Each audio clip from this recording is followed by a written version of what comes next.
And so I went into the New York Public Library, and just in 2018, they had a digitization project for maps. They got a lot of money and they scanned a lot of maps in there. So I searched for S.G. Elliott, and I think I put Gettysburg in also, but I searched for it and boom, I got a hit for S.G. Elliott. It came up and there was a map in their collection, and it didn't really let you look at it. You had to download it first to look at it, which I thought was kind of interesting. So I downloaded it, and a few minutes later, it popped up on the screen. And I saw it was the Elliott burial map because it had the little horse symbols and it had the Union and Confederate symbols, but something just wasn't computing in my brain because I was looking at the Hagerstown Road and the Smoketown Road. And it took me a few seconds, and I realized this is an Elliott burial map from the Antietam battlefield. And I know enough to know that this is not something that anyone else knows about. And so my first instinct, Gary, of course, will love this, was to call Gary. Well, thanks for that, Tim. And we're going to eventually show you pretty soon some really good zoom-ins of this. So Mary and Dennis, I believe you're seeing it for the first time. Dennis, have you ever heard of anybody, Carmen, a historian, have you ever seen any reference to this map before in your entire more than 40 or 50 years of studying Antietam? Well, Gary, you told me I'd be surprised. I am. I'm almost never speechless. This is a good time when I don't have words to describe this. There's my Dunker Church. I see my Dunker Church, and I see all the symbols of the burials in great detail on the topography in the vicinity of the church. It's literally giving me chills. I have chills right now, and I am not using hyperbole. Good. Then let's move on to Mary too, because I feel it. Brian and Tim and Andrew and I did little else for days after this discovery. Mary, what's your reaction? OMG. I like Dennis, I'm not speechless very often either, neither is he, but it's the possibilities that are presenting themselves. I mean, I think I'm on sensory overload, all the cool stuff you can do with this thing. Isn't that what occurred to you, Tim, to you, Dennis, to you, Tom, to you, Gary, right? To you, Brian? And I think won't this open up all kinds of research doors? Oh my God. And we're going to go over to Brian for that. Seriously. Yeah, in just a moment. Thanks, Mary. You're welcome. And before me and Tim and Brian started right away, and Tom started going right into this and looking at our favorite parts of it, I looked at the photography right away, and I know Tim will want to talk about that too, and I surely do. But real quick, back to Andrew. This map is different than Gettysburg's. Is it even better? It is. And, so on the Gettysburg map, we counted, and there are about 18 soldiers identified by name. On the Antietam map, there are at least 50. So you can actually zoom in on the specific graves in this high resolution scan that the New York Public Library has created and see I think it's maybe a little over 50 individual burials notated on the map. And I will note that William A. Frasnito, our Gettysburg and Antietam historian, actually counted the tick marks on the Gettysburg map. There are 8,352. And this map, I actually tried to count them, but my patience didn't last. So one of the more Antietam heavy scholars here, I'm sure, would probably enjoy counting all the tick marks to see exactly what the figures look like and how they compare to the actual casualties.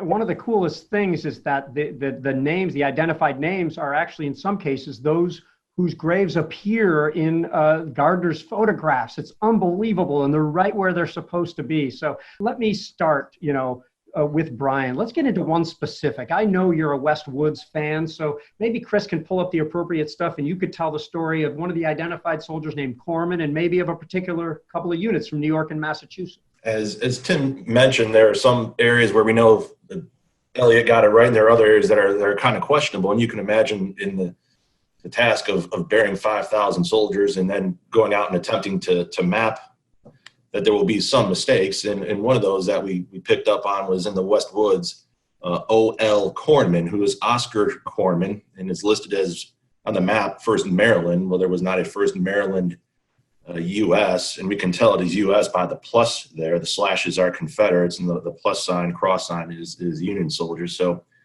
there was an Oscar Cornman in the 1st Minnesota, and that burial spot is within yards of where the 1st Minnesota fought in the West Woods. On September 30th, 1862, in the Stillwater Messenger, the location of Oscar's grave was described. Quote, Corporal Corman's body was interred by Company B apart from all others in a beautiful grove near the battlefield. May it rest undisturbed by the clangor of battle until the great day when kindred and friends and comrades shall meet to separate no more forever. And today, Corporal Corman rests in the Antietam National Cemetery. So that beautiful grove of trees, if you look at that map, it's a single grave in this grove of trees near the West Woods, right near the battlefield where they fought.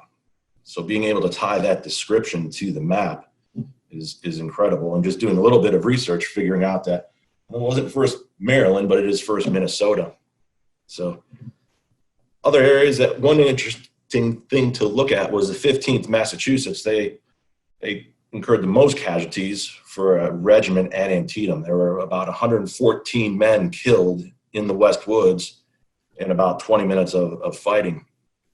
And on the map, there is no spot, other than over in the East Woods, there are 2 graves called out for 15th Massachusetts near the East Woods. Meanwhile, the 15th Mass fought in the West Woods. And in looking in the West Woods section, there's a large group of soldiers, of graves, I should say, Union graves. Counting them up, there are 95 of them, and they are labeled 42nd New York. 42nd New York did indeed fight in the West Woods. They had about 40 killed. And so in trying to figure things out, that grave site location where you have the 42nd New York is pretty much right where the 15th Massachusetts fought. And so it's very possible that label is wrong. Those graves on the map are actually 15th Massachusetts, not 42nd New York. Certainly something we'll never know, but something that we can make a good attempt to correct the record in some instances. That's great, Brian. And this is just the beginning. We've only just started to research these units, these names. One of the first things we did, and Andrew did this, was to create a spreadsheet of all the identified gravestones, and we've been starting to sort of separate which ones are identified correctly, who might be whom, and what kind of success have we had with that so far, Andrew? Sure. Yeah, it's been great. I mean, we started, actually, I did the Gettysburg ones first to see if there was any kind of pattern to how he was identifying graves. And we did, I think we have about 50 on this spreadsheet from Antietam. Again, I'm not an Antietam scholar, so I'll leave it to those of you who are to interpret the stories of these folks. But I will say that, you know, it's fascinating that he has so many more labeled. And, you know, it might kind of be a testament to the fact that the burials at Antietam than they were at Gettysburg, especially in terms of Union soldiers. You know, at Gettysburg, they were removed to the National Cemetery, and that process had been completed by early 1864 when Elliott arrived. But at Antietam, there was definitely more access to these temporary burials. So I guess it's a little harder to know exactly what these early surveys, you know, what Elliott's map is based on at Antietam. At Gettysburg, we know that it has to be based on those maps that were created within a couple weeks of the battle by Wills and his associates.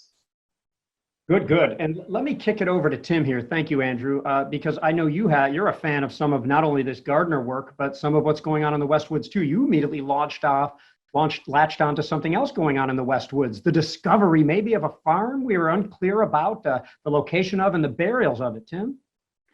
Yeah, just west of the West Woods is the Lavinia Grove Farm, the Groves Farm. And in many of the Confederate service records, they actually have documented soldiers that were killed at Antietam who were buried on that particular farm. And the Groves Farm is shown on there. And specifically, the 10th Georgia has soldiers that are buried just north of the farm. And there are several descriptions of the graves of the 10th Georgia being near Lavinia Groves Farm. Now, I think she died in like 1856 and someone else was living there at the time. But it's fascinating to see that the graves here actually match the descriptions that are given in the accounts afterwards about where these soldiers are buried. And And again, it's a testament to the accuracy of the map and the fact that someone did a lot of work that Elliott then reproduced on this printed version of the map. And oh, should I mention at this time, right near where the visitor center is one of my favorite individual graves on this map, and that's John Marshall. And John Marshall, just you know, a little bit to the east of where the visitor center is now at Antietam, that grave is the famous grave that is shown in the photograph with the single tree that is on the front cover of William Frassinito's Antietam book. And William Frassinito, our good friend, actually discovered that stone under magnification at the Library of Congress actually said, or is it the National Archives, actually said John Marshall. And from the what he could see, he guessed it was the guy from the 28th Pennsylvania. But here is the map showing the grave at the same spot that it's shown in the photograph. It's just, you know, just remarkable that it would be on that map also. That was a great interlude. I appreciate that. And thank you for it, because I'm going to ask Chris if he could bring up the assembly I made where I sort of took some of the land that the American Battlefield Trust and its members have been able to preserve, along with our partners, by the way, our very best partners in the world, the Antietam National Battlefield Park and the National Park Service. And at Antietam, we are so fortunate to have a great friends group there, the Save Historic Antietam Foundation. So one of the first things I did was look at some of the land the trust has preserved. In fact, the land at the lower left, it's hard for even the trust to claim because that was really SHAF, Save Historic Antietam Foundation land. But if you zoom in on that, Chris, what you'll see is I came up with, on a quick count, 673 burials just on the land that we saved on this part of the battlefield in the northeast woods and in the west woods, and of course at what we call the epicenter and at the hospital site on the real farm, where there are just massive groups. So Mary, the implications of preservation seem obvious. What's your reaction? Antietam was one vast, I mean, battlefields have been called one vast hospital. This was one vast burial ground. And the burials are still there on the battlefield. Apparently, they're not all in Antietam National Battlefield Cemetery. And the way in which Antietam was preserved, which, as I think all of us here know, something called the Antietam Plan, which simply preserved, and it was an economic way for the federal government to buy battlefield land, was to buy thin strips of land to mark battle lines, and as the Enabling Act says, also sites to mark troop positions. That does not suggest huge parcels of land as were purchased at a place like Chickamauga, which was established about a week and a half before Antietam, had an appropriation of $125,000 to establish a park of potentially 7,600 acres. Antietam got $15,000, and it was one line in a general appropriations bill. That was enough to establish Antietam National Battlefield Site. But because it was economical, it became a model. And without the benefit of hindsight, those early preservers, the War Department stewards, really figured that the land, the farmland, would remain in agricultural usage indefinitely. And so this became the model for federal battlefield preservation, especially as the war generation faded away and they didn't have the organized advocacy to push for the purchase of huge parcels, like at Shiloh, like at Gettysburg, like at Chickamauga. But the land remained in private usage, and there are soldiers buried underneath the land. And so, I mean, you asked me the question in advance of this, what does this mean for preservation? And does this make like the Antietam Plan look like a mistake? It may, and there were Park Service stewards later on who called it a mistake, mainly because the battle was so significant. But this presents the preservation challenge and the importance of preserving land. I think it just underscores the fact that these battlefields, not just Antietam, they're all massive cemeteries where humans are buried, including the burial, well, like the huge burial pits at Shiloh, for example. So I think for preservation at Antietam, this makes it even more urgent to know these things and to get the job done. Great, thanks, Mary. Let me kick it over to Dennis for a twofer here. You know, if we can briefly, one, what are your insights based on what Mary just said and what you've seen? And then two, if I'm correct, Antietam National Battlefield has been largely preserved in the last 30 years or so. What are some of the places that were not protected 30 years ago? My first reaction to your question is, I wish the National Park Service had had this map 60 years ago when it was planning the location of its visitor center and adjoining parking lot that we have there today. So from my point of view, it's 60 years too late discovering, Tim. I wish we had found it 6 decades ago. It would have helped NPS planners with the location of that facility. And you're right, Gary, you know, it's 1987, 125th anniversary of the battle. And right opposite the entrance to the visitor center was a huge realtor sign, for sale, right opposite the park entrance. And it was the real farm, You showed it on the map a moment ago. Over 100 acres right opposite the park. There was nothing that would protect real farm in terms of preservation, nothing in place. In fact, that was all zoned agriculture. And in Washington County at the time, agriculture meant that you could build 1 house per acre. Yes, 1 house per acre. That entire entrance area to the battlefield could have been destroyed as early as 1987. That all helped lead to the successes of the Save Historic Antietam Foundation that Tom and I have been fighting for preservation for the last 30 plus years at Sharpsburg. And what successes? It's unimaginable what the trust has done there and what others have done at Antietam, especially Mellon Money Foundation as well, the Conservation Fund, to bring Antietam to the forefront and protect Antietam. In my mind, and not just my mind, but the National Trust for Historic Preservation declared the Antietam battlefield the most threatened Civil War site in the United States. Not anymore. Great. Thank you, Dennis. And I think it does bear reminding or stating that Dennis said we at the Park Service. Dennis was for decades with the National Park Service. So that's an important disclaimer. And speaking of disclaimers, Brian, I thought it a good time to talk when we are talking about bodies buried on the Antietam National Battlefield. What some of the rules are in terms of somebody who might be interested in, hoping to come across one of these. Brian? Certainly the rules at the park, laws, no metal detecting or relic hunting at the battlefield. And once again, knowing the number of soldiers, Union soldiers removed from the battlefield over to the National Cemetery, not having counted up every hash mark, I've started to. Here's my chicken scratch of numbers and whatnot of graves on the battlefield, but it's relatively close. And we do still find soldiers in the battlefield, but a majority of the soldiers using the Good and Gill maps and descriptions have been removed to the National Cemetery.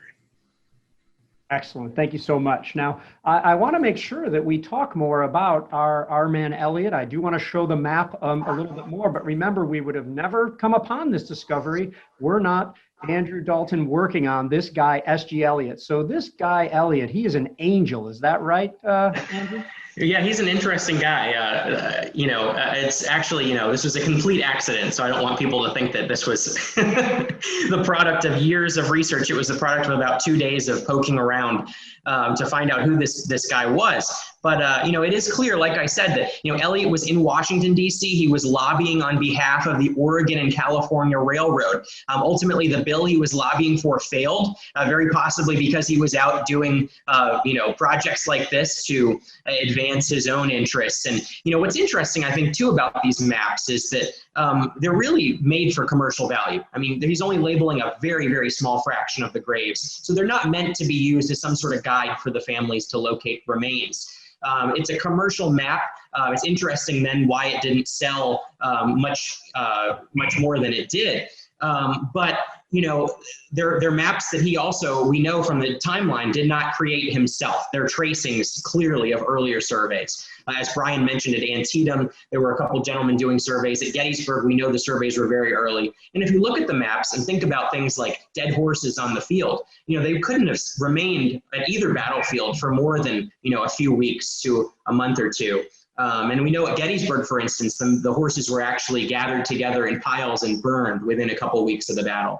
And here on the Gettysburg map, again, you see horse carcasses scattered all around the field. At Antietam, the horse carcasses appear to be gathered together a little bit more than they are at Gettysburg, which might indicate that perhaps the Gettysburg surveys were done at an earlier stage of the aftermath of the battle. But the maps are fascinating. Elliott eventually returned back to California, was wrapped up in a bunch of business with various railroad ventures, ends up being sued in a major court case out on the West Coast, and then he actually returned to New Hampshire where he was born, where he had a family.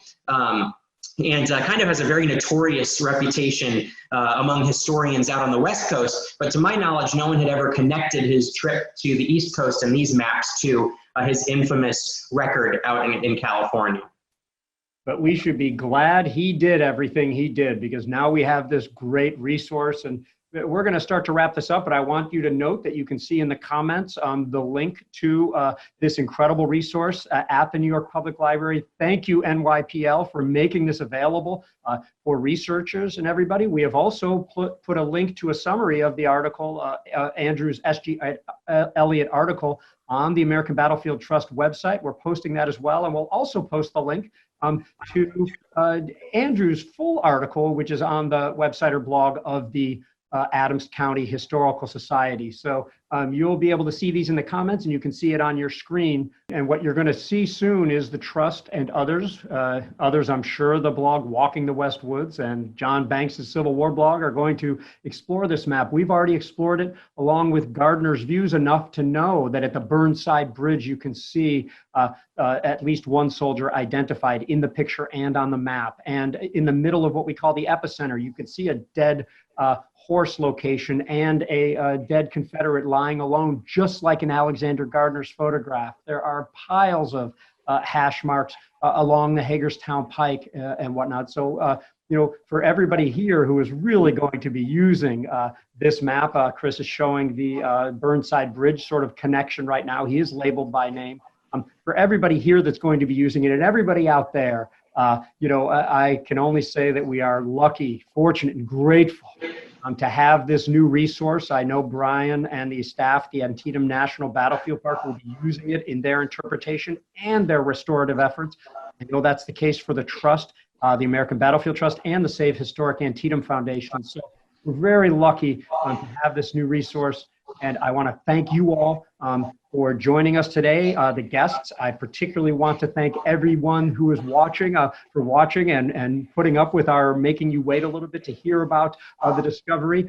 Check out the resources that we have at battlefields.org. Learn more about the Save Historic Antietam Foundation, and learn, of course, about the Adams County Historical Society, who graciously allowed us to share this discovery. Tim, Mary, Brian, Tom, Chris, Andrew, Dennis, thank you so much for joining us, and thank you all for supporting Battlefield Preservation.